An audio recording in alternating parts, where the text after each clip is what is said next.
Todos, sejam todos bem-vindos. Alguém pela primeira vez na casa? Que bom. Receba nosso abraço fraterno. Seja bem-vindo. Vamos iniciar aqui agora nosso trabalho de hoje com alguns recadinhos da casa, né? Que a nossa assistência social continua, na verdade não parou. A gente ainda aceita as doações de alimento, aquele alimento que está sobrando na sua casa, tanto alimento como produto de higiene, produto de limpeza, vão ser sempre bem-vindos aqui para ajudar nas cestas para as famílias que necessitam. As doações de roupas também, utensílios domésticos, para o nosso bazar, inclusive o nosso bazar está marcado agora para o dia 11 e 12, agora desse mês, tá? Os cursos doutrinários ainda estão com as inscrições abertas, vai iniciar agora dia 7 de fevereiro, então você pode fazer tanto pelo Instagram, como ir aqui na recepção falar com a Regina, ela vai te apresentar o link para você fazer a inscrição para o curso. O primeiro e segundo ano vai ser nas quartas-feiras, a partir das 8 horas.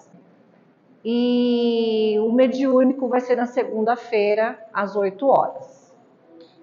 Eu acho que é isso, os nossos recadinhos de hoje.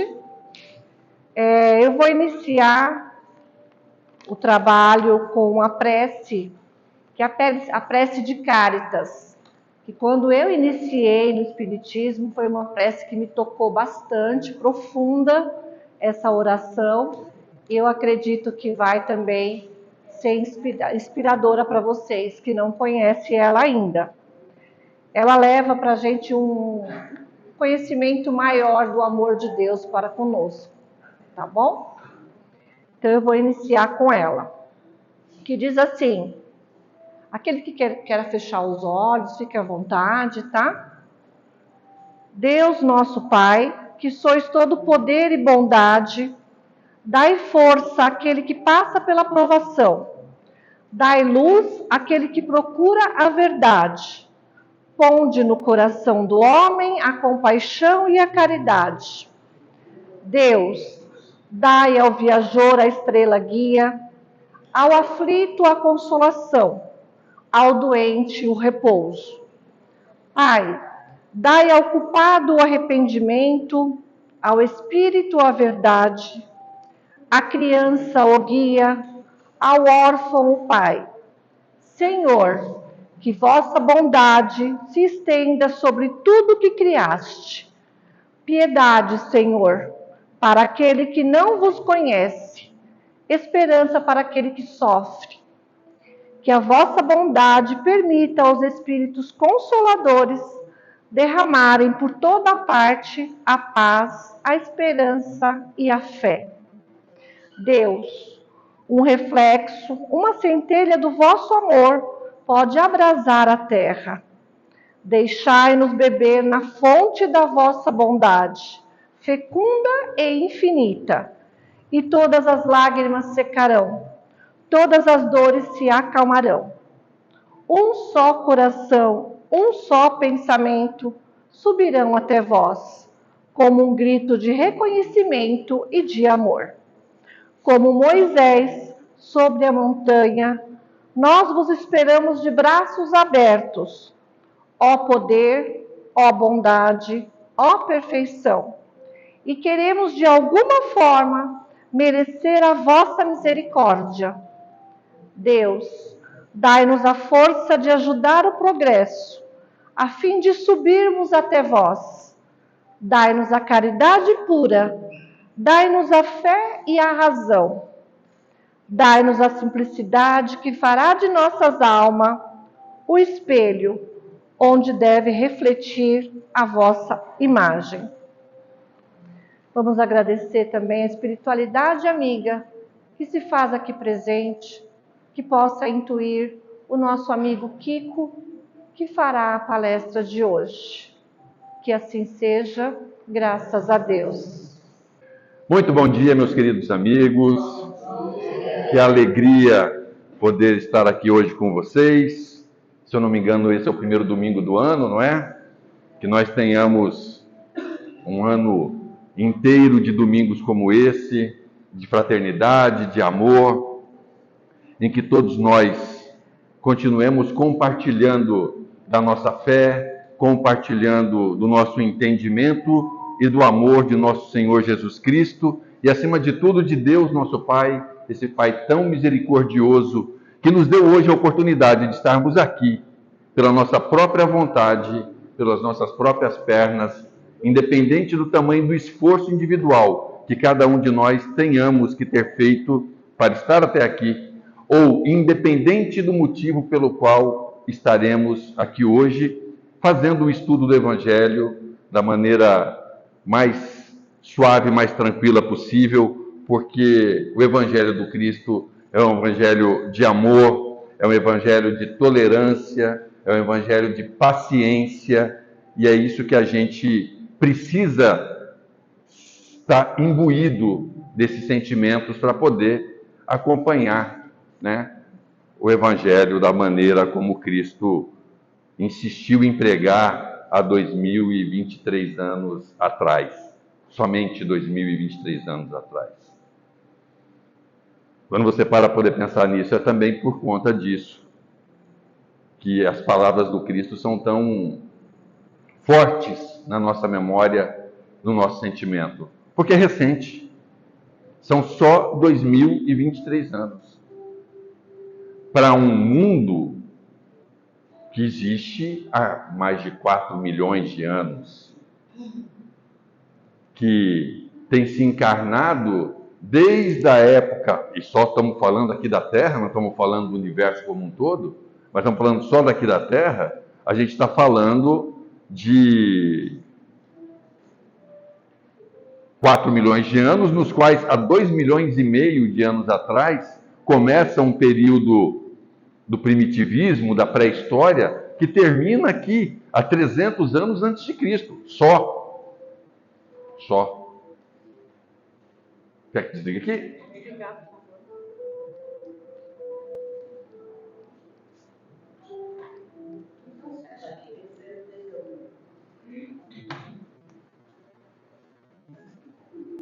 Tudo bem? Seguindo aqui a história. Então, você tem um mundo já há muito tempo colocado, e aí, basicamente, a história do Cristo é muito recente. Bom, o tema para que nós possamos estudar aqui hoje é: perdoai para que Deus vos perdoe. Está lá em Mateus, capítulo 5, versículo 7. É também o capítulo 10 do Evangelho segundo o Espiritismo, que vai falar sobre bem-aventurados os misericordiosos. Porque esse capítulo 5 de Mateus fala das bem-aventuranças. O sermão da montanha do Cristo, aquele sermão lindo, maravilhoso, em que ele fala bem-aventurados os humildes, e aí por diante, são, se não me engano, 16 bem-aventuranças, elas estão todas nesse sermão, e Mateus pegou o capítulo 5, versículo 7, perdão, todo o capítulo 5, e esse perdoai para que Deus também vos perdoe, está lá no capítulo 5, versículo 7. A idade vem trazendo algumas situações embaraçosas, dona Odete. Entendeu? Além do sobrepeso que a senhora já me lembrou na entrada, também tem essa questão da gente esquecer as coisas. Mas é por conta disso que a gente que tem preguiça de fazer PowerPoint, anota tudo num papel, né? Aí a gente lê do papel, óbvio. Parece até que a gente esqueceu como é que faz palestra. Então, se a gente for pensar profundamente nessa frase, perdoai para que Deus vos perdoe, já começa a sugerir uma troca entre você e Deus. É assim, ó. Deus só te perdoa se você também perdoar. Começa entre nós todos. Por favor, gente, pode sentar aqui na frente, tem lugar, ó. Aqui na fileira tem. Pode ficar perto de mim aqui, vocês já estão acostumados comigo, não mordo não. Tudo bem que tinha alguns espíritos sentados aí agora há pouco, mas eles já se retiraram. Pode ficar despreocupado.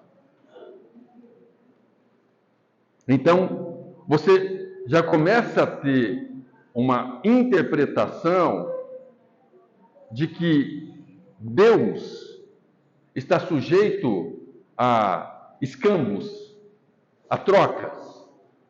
Então, seja bonzinho e Deus te concede o céu.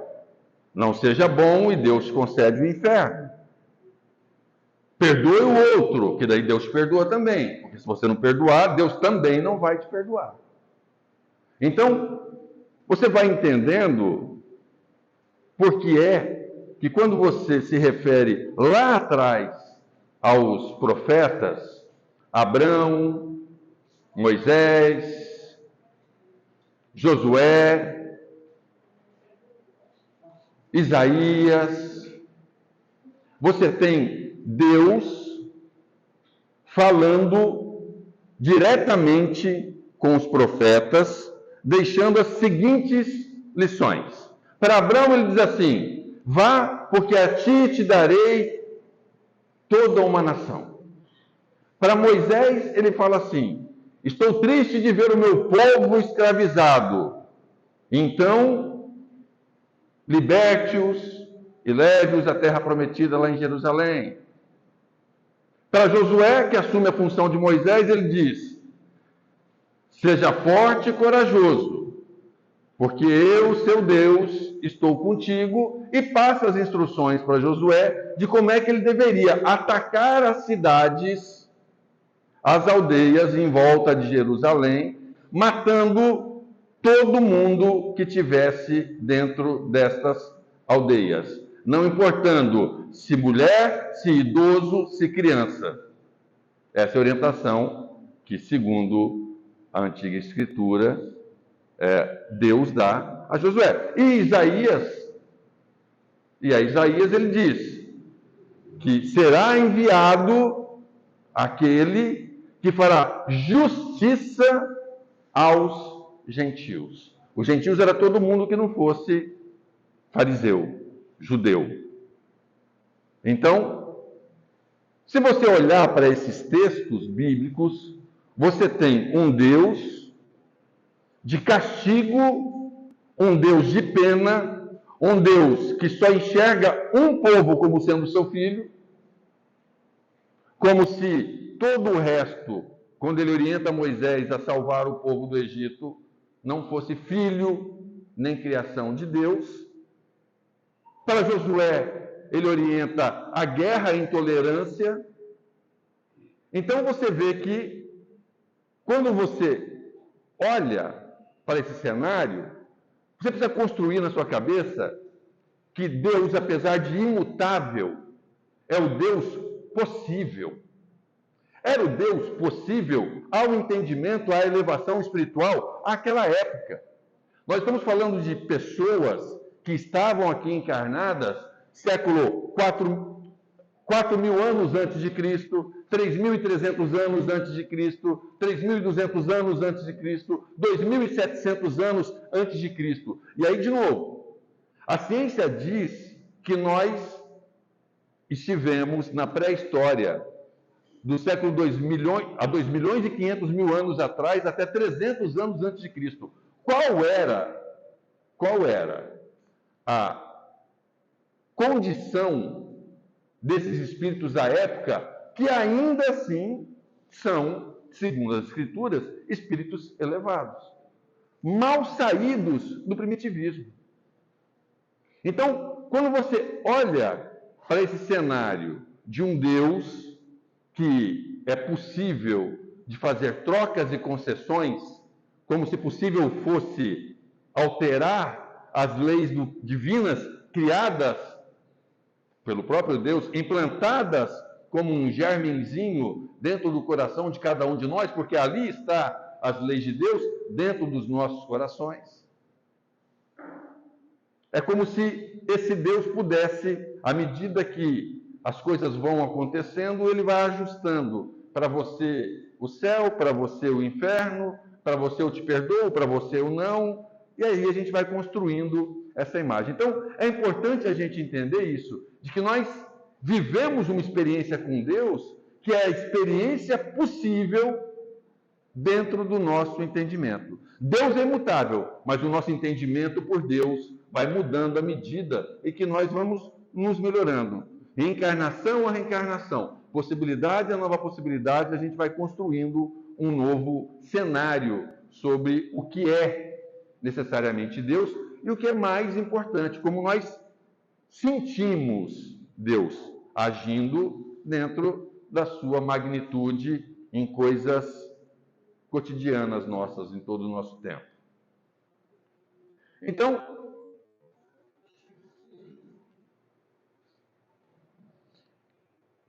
na Gênese, e agora eu vou ficar com meu papel na mão, dona Odete, para eu não esquecer mais. Lá na Gênesis, segundo o Espiritismo, está escrito assim, ó: não é dado ao homem sondar a natureza íntima de Deus. Para compreendê-lo, ainda nos falta o sentido próprio, que só se adquire por meio da completa depuração do espírito. Deus muda à medida que nós mudamos. Para nós. Para o nosso entendimento. Eu gosto muito disso. Porque, por mais que você ache que você tenha um entendimento hoje, já agora, do que é Deus, toda a literatura, no Livro dos Espíritos, por exemplo, acho que na pergunta 17 ou 18, tem essa pergunta, tem Allan Kardec fazendo essa pergunta para os espíritos. Se é dado ao homem a capacidade de compreender a natureza íntima de Deus, e a resposta dos espíritos na época é exatamente a mesma. Não, porque lhe falta um sentido. Só que ele não diz qual sentido que é. Nós temos 5. Ele não diz que quando eu tiver 6 sentidos, eu entenderei o íntimo de Deus. Não, ele fala, lhe falta um sentido. E aí vem a Gênesis para explicar para você que esse sentido você só vai conseguir entender quando você depurar o teu espírito a tal condição em que você alcance o estágio de espírito puro, podendo entender aí sim exatamente qual é esse sentimento maravilhoso que é Deus dentro de você. Então, tudo que você acha que você sabe de Deus é metáfora. São verdades metafóricas sobre Deus. Por quê? Porque você não tem o conhecimento completo sobre Deus. Lhe falta um sentido. Lhe falta um sentido. Que vai sendo acrescido a você, ao teu perispírito, ao teu espírito, à medida em que você vai se depurando. Então, quando que para nós muda essa percepção desse Deus que era de castigo, era um Deus até em certo momento cruel, para virar isso que a gente entende hoje como um Deus de amor, um Deus de justiça, um Deus de caridade? Vem com Jesus. Até Jesus, a questão do amor também era uma questão bastante complicada, bastante complexa.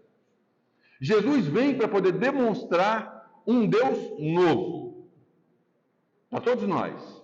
Um Deus de amor, de justiça e de caridade. E aí você começa a ver e entender um dos problemas grandes que Jesus teve na sua principal tarefa, que era a tarefa de implantar aqui na Terra o reino de Deus. Pensa comigo a situação. Você está em Jerusalém.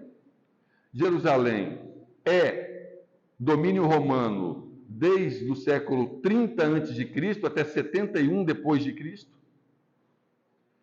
Você cria ali pessoas, uma casta que tem grana, que tem poder, que tem dinheiro, e você tem dali para baixo todo mundo escravo ou escravizado em algum momento, com condições de emprego mínimas, sem estudo, sem leitura, sem o entendimento da Bíblia, na época não a Bíblia, mas a Torá, que daí era dada aos outros pela boca dos fariseus, que eram os senhores, os estudiosos da lei.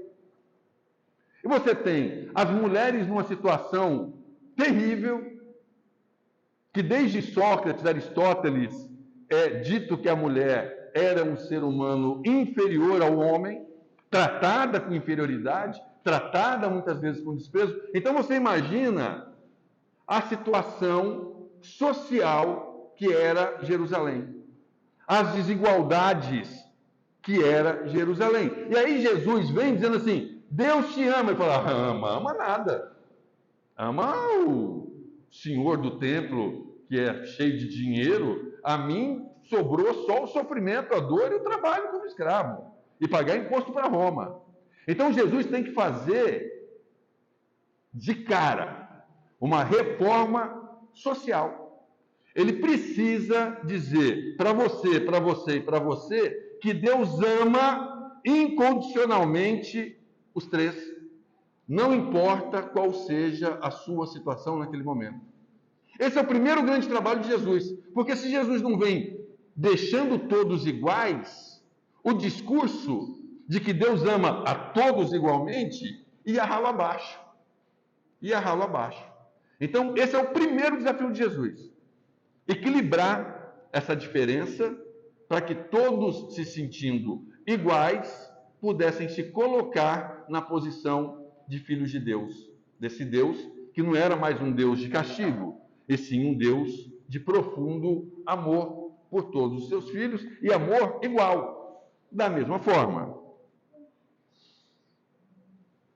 A outra coisa que o Espiritismo vem trazer a partir dos estudos do Evangelho de Nosso Senhor Jesus Cristo, tirando o Deus daquela condição e trazendo para esse Deus de caridade, de amor e de justiça, é o exato tamanho de Deus. Há várias moradas na casa do meu Pai. E aí, os outros que não são espíritas ou que não participam da união, da fraternidade espírita, pode dizer assim: aqueles caras tudo doidos, eles acreditam em outros mundos, em ET, viagem lá, o pessoal espírita é meio doidão. Não está muito errado, não, a gente é meio doido mesmo. Só que aquilo que está escrito é aquilo que está provado cientificamente, não se tira, não se muda. O Espiritismo é ciência, filosofia e religião. Eu anotei aqui para não esquecer, são centenas de bilhões de galáxias no universo. Nós somos uma galáxia que tem a Terra, Júpiter, Urano, uma. São centenas de bilhões de galáxias. Só na nossa galáxia, na nossa Via Láctea aqui, querida, são de 200 a 400 bilhões de estrelas. E Deus é Deus de tudo. Às vezes a gente fechado no nosso olhar só para cá, para a Terra, a gente esquece que Deus é Deus de tudo isso. De todos esses lugares. Para todos esses espíritos que estão dentro desses lugares. Há várias moradas na casa do meu Pai. Então, você tem a mudança drástica de Deus, que ele deixou de ser só seu Deus. O Deus da Zezé, o Deus do Rogério, o Deus da Cláudia. Não, é um Deus de todo o universo, e todo o universo regido pelas leis divinas, pelas mesmas leis. Quer dizer então que o ETzinho que está lá em Júpiter é a mesma lei, é o mesmo Deus, é a mesma lei. O centuriano que vive lá em Mercúrio também, da mesma forma, é o mesmo Deus, é a mesma lei. Lei essa que o próprio Deus está sujeito, porque foi ele que criou. Se ele sai uma vírgula sequer das leis que ele mesmo definiu, Ele deixou de ser imutável e deixou de ser Deus. E aí você passa para ter um outro problema. Então, se esse Deus mudou, ele não é o único Deus, tem que ter outro. E aí a gente vai ter que inventar alguma outra religião, alguma outra filosofia, e levar aí mais 2,5 milhões de anos para poder entender do que é que a gente está falando, de que Deus é esse. Então, graças a Ele, imutável, que rege todo o universo pelas mesmas leis.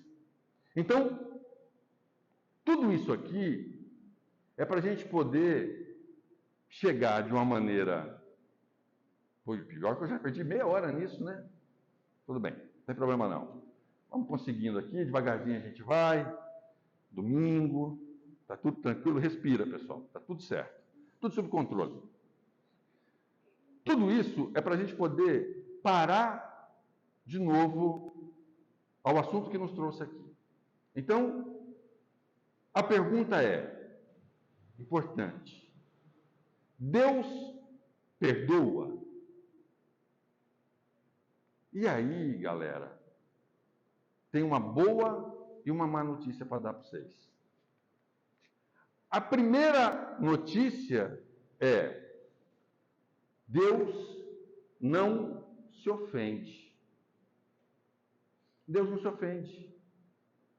Porque Deus, se fosse para se ofender conosco, não nos tinha feito simples e ignorantes, passivos de cometer erros e corrigir esses erros, reencarnação após reencarnação. Então, se Deus não se ofende com os nossos erros, com as nossas falhas, Ele não te perdoa. E não é que Ele não te perdoa, Ele sequer se ofendeu com você.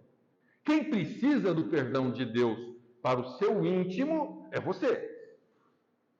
Você busca, através da sua oração e do seu arrependimento, o perdão de Deus para que você possa continuar seguindo. Mas, de verdade, não tem lá uma cartinha que Deus colocou debaixo do seu travesseiro, dizendo: ok, Valdemir, eu te perdoo porque você fez o meu. Não tem. E quando você faz um pedido a Deus para que Deus te perdoe, e você se sente perdoado, também é uma característica tua, porque Ele também não falou que te perdoou.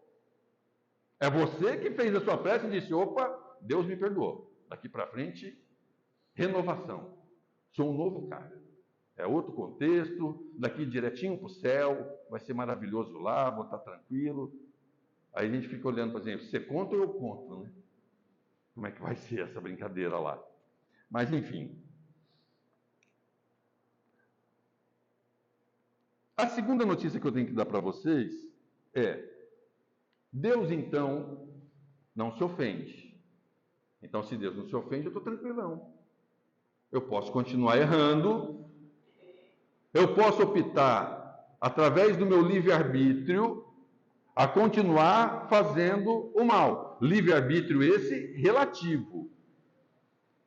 Em algum momento eu estava dando uma aula para o primeiro básico, e aí, inclusive, esse rapaz não voltou mais das aulas, ele desistiu das aulas, porque a gente falava de livre-arbítrio, e ele disse assim: ah, livre-arbítrio, então quer dizer que eu posso tudo? Eu falei: não,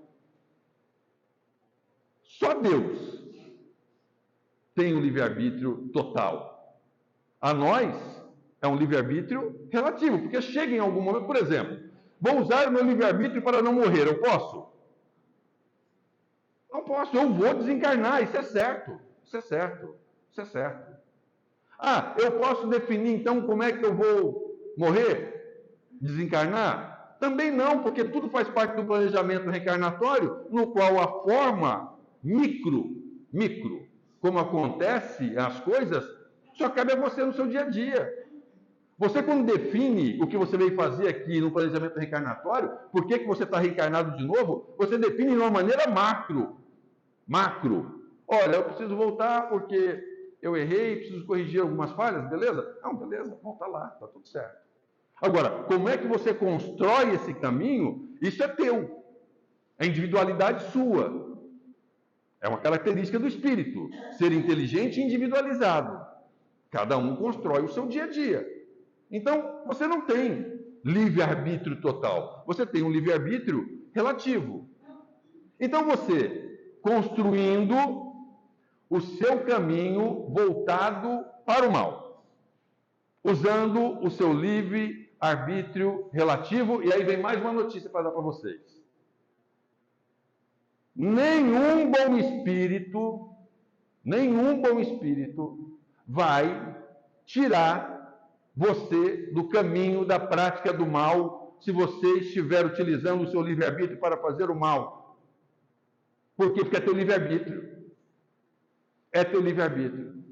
Nem os bons espíritos podem intervir no seu livre-arbítrio. Não pode. É seu livre-arbítrio. A partir do momento que você está sendo influenciado, obsediado, aí é outra coisa. Mas quando é você definindo esse caminho micro de como é que você vai chegar do outro lado, construir esse caminho, ninguém vai intervir. É teu livre-arbítrio. Só que tem uma coisa importante sobre Deus. A semeadura é livre, mas a colheita é obrigatória para qualquer um. Está aí. Deus não te perdoa. Não importa qual seja o tamanho da tua falha, em algum momento você vai ser chamado à colheita. Não importa quanto tempo dure. Ah, então eu sentei lá, eu fiz alguma coisa muito errada, ofendi alguém, me ajoelhei, dobrei meus joelhos, fiz a minha prece, pedi a Deus, e Deus não me libertou daquela não. Por menor que seja o teu cometimento de falha, você será convidado à colheita. Em que tempo? Não sei. Porque uma outra coisa importante sobre o amor de Deus com relação a nós é que você não é obrigado a colher na reencarnação seguinte. Não funciona assim. Às vezes a gente olha e fala assim, tá bom, eu estou numa condição X porque na vida passada eu cometi algum erro e agora eu estou resolvendo. A primícia é certa, você cometeu alguma falha. Mas não quer dizer que seja imediatamente na vida passada. Porque você concorda comigo que se você não estiver preparado para poder corrigir aquela falha, na próxima reencarnação, você vai errar de novo? Vai errar outra vez. Então você é chamado à colheita no seu tempo. No seu tempo. É chegado o tempo da colheita à medida em que você está pronto. Na medida em que você vai depurando e melhorando o teu espírito. Porque senão é derrota de novo. Não é? Então, teve um erro, cometeu uma falha. Não importa o tamanho dela, você vai ser convidado a remir o teu erro. Tirou a vida de alguém? Devolve a vida de alguém. Como é que devolve a vida de alguém? Dando a luz àquela pessoa. Simples assim. Não tem outro jeito de você dizer que você remiu o seu erro, que você atingiu a remissão dos seus pecados, se você não devolver, sentiu o mal que você causou ao outro. Então não tem errada. O Kiko fez alguma coisa muito grave com o meu irmão. Como é que você chama? Pro Evandro. Tirei a vida do Evandro. Eu sempre gosto desses exemplos máximos, assim, que é para a gente chocar. Aí eu tirei a vida do Evandro. Só tem um jeito de eu resolver esse assunto com o Evandro. É eu dar a vida do Evandro. De volta. E aí você começa a construir alguns cenários. A relacionamento dos pais de filhos difíceis. Porque não necessariamente o fato de nós termos combinado de estarmos nessa jornada juntos, como pai e filho, realmente, de verdade, o Evandro me perdoou. Pode ser que não. Ele até tentou. Ele até quis. Mas não conseguiu, né, Gisele? Mas não conseguiu. E aí você entra num círculo vicioso de geração por geração em que ninguém se perdoa. A gente vai chegar lá. Então, remissão. Remir é uma coisa fundamental. E outra coisa que eu gosto da remissão, sempre que eu falo sobre isso, eu falo sobre remir e não sobre pagar. Eu não gosto de falar, você paga os seus erros. Não, você remir o seu erro. Porque remir do latim significa colocar novamente no caminho. Remir é colocar novamente no caminho. Qual caminho? O caminho da tua evolução. Então você vem, remir o seu erro e é posto de volta ao caminho para você continuar a sua jornada. Então, sim, pessoal, Deus não livra ninguém da colheita, mas Ele ensina a todos nós, seus filhos, e dá ferramentas para que nós consigamos entender como é que nós vamos trabalhar e resgatar, remir os nossos erros quando é convidado cada um de nós a participar dessa colheita. E aí a gente entra na seguinte questão: por que perdoar? Já que eu não preciso fazer essa troca com Deus, já que eu já entendi que de alguma maneira eu vou ser convidado à colheita, não importa o que eu tenha feito, de bom ou de ruim, então para que eu preciso perdoar? Porque assim, quando alguém te ofende, não importa qual seja o tamanho dessa ofensa, você tem dois caminhos. O primeiro caminho, que seria o melhor para todos nós, era deixar esse assunto com Deus. Bota na mão da lei divina, bota na mão da justiça divina. Tenha o desprendimento de não querer a vingança. Porque é um segundo caminho a vingança. Ou você entrega a ofensa na mão de Deus e fala: Deus, está tudo bem, está tudo certo, eu me resigno e vou seguir a minha vida aqui, está tudo bem, eu perdoo o meu irmão. E aí a colheita é dele, deixa ele com o seu assunto, e eu sigo a minha vida. Ou então eu vou pelo caminho mais duro, que é o caminho da vingança. Não falei justiça, falei vingança. É por isso que eu gosto dos caras da Marvel. São os vingadores, não são os justiceiros, né? São os vingadores e não os justiceiros, porque a justiça é divina. A justiça é divina. Agora, a ação para com o meu irmão é vingança. Falar em vingança e Marvel, eu preciso contar essa para vocês, porque eu não posso escutar isso e ficar sozinho.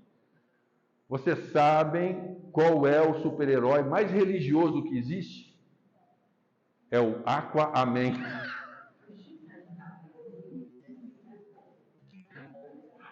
É horrível, mas eu não podia deixar de... Eu não podia não passar essa para frente. Então, se a gente escolhe o caminho da vingança, a gente escolhe o caminho não mais do amor, e sim o caminho do ódio. E aí, tem outra coisa importante sobre o estudo de hoje. O ódio prende muito mais do que o amor. Porque o amor é libertador, o amor te liberta, mas o ódio te prende. O ódio te prende. Então, quando você resolve pelo caminho da vingança, numa palestra do Haroldo Dutra, que eu estava vendo há algum tempo atrás, Haroldo Dutra tem várias palestras que falam sobre o perdão de Deus, e sobre perdoar, e sobre a forma de perdoar. Quem já ouviu vai se lembrar disso. Haroldo fala assim, que quando você caminha para o caminho da vingança, o que você faz é prender uma algema no teu pulso e a outra ponta da algema no pulso daquele que te ofendeu. E aí, meu amigo, é ligação para nunca mais acabar. Porque vocês estão ligados pelo ódio, e o ódio prende mais do que o amor. E o que acontece é que reencarnação após reencarnação, vocês vão destilando ódio e vingança para cada um em momentos alternados. Nesse trabalho de remissão de erros, de remissão de falhas, então uma época você é filho, uma época você é pai, um dia você é marido, um dia você é esposa, um dia você é vizinho, um dia você é cunhado. Isso vai perpetuando anos e anos e anos a fio nessa confusão de sentimentos, todos eles alimentados pelo mais profundo ódio. Pelo mais profundo ódio. E até que chegar um tempo em que o seu algoz, aquele que você ofendeu, que está se vingando de você, vai falar assim para o pessoal lá no planejamento espiritual: viu, amigão, preciso reencarnar. Sabe me dizer onde está o Kiko? Porque, preciso dar uns tapas nele. Fez uma mancada comigo aqui, pegou mal isso aí. Eu não consigo esquecer, não. Já tem tempo já isso aí. Mas nós continuamos nessa história aí. E aí a espiritualidade vai falar assim: então, te falar uma coisa, o Kiko te perdoou.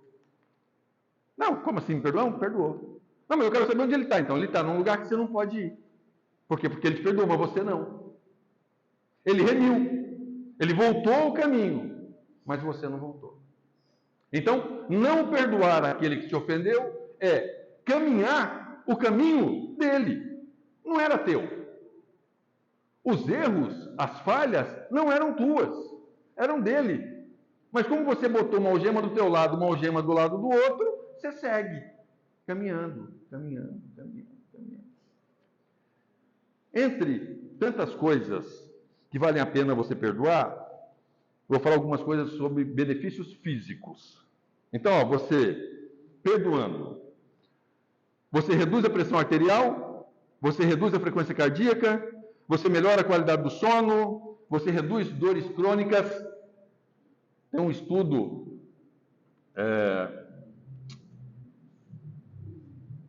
acho que é do Dr. Carlos Eduardo Tosta, que vai falar que artrose, artrite, reumatismo, reumatoides, todos têm a ver com perdão. Todas essas dores, você pode olhar para trás, você pode pesquisar profundamente aquele que sente aquela dor, tem uma mágoa dentro profunda dele, que em algum momento ele não perdoou. Ou demorou tanto tempo para perdoar, que o mal físico já está lá. O mal físico já está lá. Já está lá, e aí a gente sabe disso, depois que a matéria deteriora, aí é só você continuar com um bom ânimo, porque a matéria prejudicada está, e aí você não tem muito mais o que fazer. Remédio, cuidar, buscar tratamento para a matéria. E também resolve outras questões psicológicas, reduz a ansiedade e a depressão, melhora a autoestima, o aumento da felicidade e do bem-estar, e o contrário disso é o ódio, que é aquela frase sempre repetida por nós espíritas, que é tomar um copo de veneno você mesmo, esperando que o outro morra. Essa é a aplicação do ódio na sua vida. É você beber diariamente um copo de veneno, olhando para o outro esperando que ele caia. Não vai funcionar. Agora, mais importante do que a questão do perdão, gente, também entra aqui a questão do julgamento. Não julgue para também não ser julgado. Isso faz parte do contexto de ser misericordioso. Não julgar. Chico pergunta para Emmanuel assim, num dia que Chico está lá questionando, porque Chico também tinha esses momentos. Não vai achar que Chico acordava de manhã e dormia todos os dias sem olhar para Deus, para o céu e falar: gente, mas por que isso, né? Realmente era necessário isso? Aí Chico diz assim para Emmanuel: Emmanuel, quem são os criminosos? Emmanuel diz assim: todos nós que ainda não fomos descobertos. É verdade. É verdade. Então, como é que a gente pode julgar o outro, não importa qual seja a ação do outro, se nós também somos criminosos? Só não fomos descobertos ainda. Você quer ver como é que é fácil isso? Me dá o seu celular, eu vou abrir aqui o notebook, vou colocar o seu WhatsApp no notebook e vou colocar todas as suas conversas aqui na tela para a gente ler. Para a gente ler. Alguém tem coragem de fazer isso?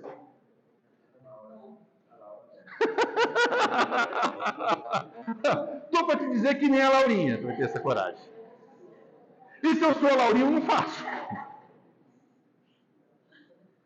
A gente não pode se colocar na posição de julgador. A gente está encarnado no mesmo lugar que até a criatura mais vil que você possa imaginar tem a mesma condição macro espiritual que você. Porque senão ele está em outro mundo. E você também. Se você está em provas e expiações, participando em provas e expiações, com alguém que foi capaz de matar, roubar, assassinar, estuprar, enganar, mentir, é porque você não é tão diferente assim. A escala de evolução dos espíritos, ela é desenhada em degraus. A natureza não dá salto. A natureza não dá salto. Então você não pode estar aqui, ó, espírito imperfeito, espírito bom. Não. Você vai fazendo assim, ó, espírito imperfeito, espírito um pouquinho menos imperfeito, um pouquinho menos imperfeito, um espírito quase bom, um espírito quase mais que bom, um espírito chegando a bom, aí bom. Porque a natureza não pode dar saltos. Então, esses outros irmãos conosco nessa caminhada estão justamente passando pelos meandros, os meios dos degraus para poder atingir a elevação espiritual deles. Não adianta você julgar. Não adianta você julgar. Para terminar, antes que a gente tenha que pedir uma pizza, eu espero que todos nós, eu, vocês, nós consigamos, no momento de receber uma ofensa, não importa qual seja o tamanho dessa ofensa, não importa qual seja o tamanho da dor que isso possa ter nos causado, nós tenhamos a certeza de que Deus, na sua bondade e misericórdia, de justiça, de amor e de caridade, seja capaz de resolver aquele assunto dentro do seu íntimo. Que nós consigamos entregar para Deus e para as leis divinas aquilo que nos fez ficar envolvidos com aquele que nos fez sofrer. Porque perdoar é você se desvincular física e mentalmente daquilo que lhe fez mal. Emmanuel disse assim: perdoar é esquecer o mal. Não é esquecer o que aconteceu, porque você não esquece, você não tem nenhum problema de memória. Você não vai esquecer, está na tua memória. Só que você consegue lembrar daquilo sem que aquilo lhe faça mal, sem que aquilo lhe prenda, sem que aquilo te deixe sempre no mesmo lugar, atado com aquele que lhe ofendeu. E que a gente não opte, em nenhum momento, pelo caminho doloroso do ódio e da vingança, prendendo no outro a ponta da algema que colocamos em nós mesmos. Muito obrigado por terem me escutado. Acalmar os nossos corações. Aproveitar que estamos nessa casa de oração maravilhosa, nesse Consolador tão querido, casa onde frequentamos já há bastante tempo, onde construímos amizades sinceras, onde o amor está presente através dos nossos amigos espirituais, trabalhadores desta casa. E vamos solicitar a Deus, nosso Pai maravilhoso, nosso Pai benevolente, nosso Pai misericordioso, que tenha indulgência para conosco, que as nossas falhas sejam demonstradas através do seu amor, pela capacidade de nos reencarnarmos. Com essa reencarnação seguida, possamos melhorar as nossas condições espirituais e possamos, em algum momento, aplicar dentro de nós o amor de nosso Senhor Jesus Cristo, transformado em boas ações, em amor ao próximo, em caridade e principalmente em perdão. Que não reste em nós nenhuma mácula de julgamento para com o nosso próximo. que tenhamos a capacidade de aceitar os defeitos de todos encarnados nesse mundo de provas e expiações e que tenhamos a certeza absoluta de que Jesus, nosso mestre e nosso guia, está conosco junto com toda a espiritualidade, nos mostrando e nos conduzindo para o caminho do bem. Que assim seja, graças a Deus. Um domingo maravilhoso a cada um de vocês.